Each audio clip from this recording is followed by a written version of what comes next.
Visakha mayor పీఠం నీదా నాదా సై అంటున్నాయి ఎన్డీఏ కూటమి వైసీపీ పార్టీలు. మ్యాజిక్ ఫిగర్ తమ వద్ద ఉందని, పీఠం తమకే దక్కుతుందంటున్నారు కూటమి నేతలు. ప్రశ్నే లేదు, తామే పీఠం నిలబెట్టుకుంటామంటుంది వైసీపీ.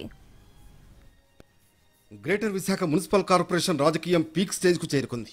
వ్యూహ ప్రతివ్యూహాలతో కూటమి వైసీపీ మధ్య వార్ నడుస్తోంది. ఎలాగైనా మేయర్ పీఠాన్ని కొట్టేయాలని కూటమి చూస్తుంటే ఆ వ్యూహానికి చెక్ పెట్టాలని వైసీపీ అస్త్రాలు సిద్ధం చేస్తోంది.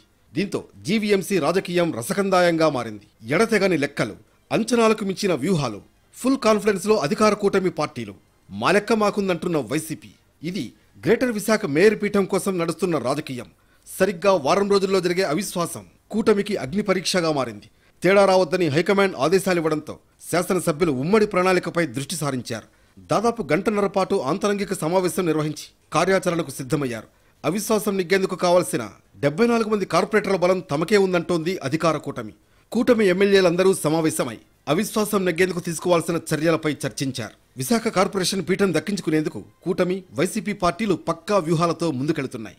మరీ ముఖ్యంగా ప్రతిపక్ష కార్పొరేటర్లకు దగ్గరైన టీడీపీ ఊహించని ఝలకిచ్చింది. గాజువాక మాజీ ఎమ్మెల్యే నాగిరెడ్డి కుమారుడు 74వ వార్డు వైసీపీ కార్పొరేటర్ తిప్పల వంశీరెడ్డి టీడీపీ వైపు ఆకర్షితుడవడంతో రోజంతా పొలిటికల్ డ్రామా నడిచింది. మరో ఇద్దరు సీనియర్ కార్పొరేటర్లు కూటమికి టచ్లోకి వచ్చేసినట్లు కనిపిస్తోంది.